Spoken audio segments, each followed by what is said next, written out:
நான் உதாரணமாக சுக்கரன்கிறது எல்லாருக்கும் தெரிந்தது. இன்றைக்கி வைரம் அப்படிங்கிறது எல்லாருமே போடலாமா போடக்கூடாதா அப்படிங்கிற ஒரு கேள்வி இருக்குது. அதனால தான் இந்த தகவலை இப்போ சொல்கிறேன். வைரம் உக்குத்தி போடலாமானா போடலாம். 1.5 சென்ட் 1 சென்ட் 2 சென்ட் அந்த அளவுக்கு போடலாம். இன்றைக்கி அது போடுறது ரொம்ப ரேரு அப்படிங்கிறதான் சொல்லிக்கிறேன். கேரக்ட் அளவு அப்படிங்கிற ஒரு கணக்கு இருக்குது, அதில் தான் இருக்கும்.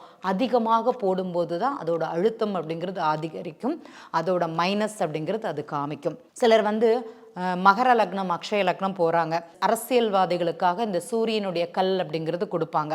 அதை கொடுக்கும்போது அவங்களுக்கு பலன் கொடுக்குமானா கண்டிப்பாக கொடுக்காது. அந்த அஷ்டமாதிபதியோட நட்சத்திரம் போகும்போது ஜாதகருக்கு அது பிரச்சனைகளை ஏற்படுத்தும் அப்படிங்கிறதுல எந்த மாற்றமும் கிடையாது. அதே மாதிரி அவப்பெயர்களையும் பிரச்சனைகளையும் ஏற்படுத்தும்.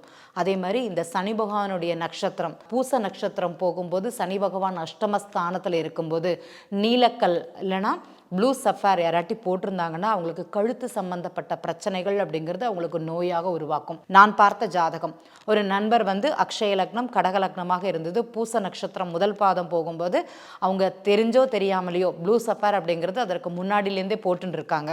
அவங்களுக்கு பெரும் பிரச்சனைகள் இல்லை, 2 வருஷமாக போட்டிருக்காங்க. தற்போது அவங்களுடைய ஏஎல்பி லக்னம் கடக லக்னமாக மாற்றம் அடைந்து பூச நட்சத்திரம் முதல் பாதம் ஆரம்பிக்கும் போது கழுத்தில் பிரச்சனை, இந்த எலும்பு தேய்மானம் அப்படிங்கிறது அவங்களுக்கு ஏற்பட்டது.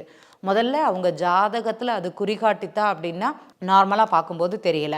ஏஎல்பி மெத்தடில் முதல்ல கேட்டது ஏதாட்டி ஸ்டோன் போட்டிருக்கீங்களா, கழுத்து சம்மந்தப்பட்ட பிரச்சனைன்னு சொன்ன உடனே அவங்களுக்கு கழுத்தில் நோயாக அங்கே இல்லை, அது தேய்மானம் நமக்கு மட்டும்தான் இருக்குது. முதல்ல இந்த ஸ்டோனை ரிமூவ் பண்ணுங்க அப்படிங்கிறத அவங்களுக்கு சொன்னது.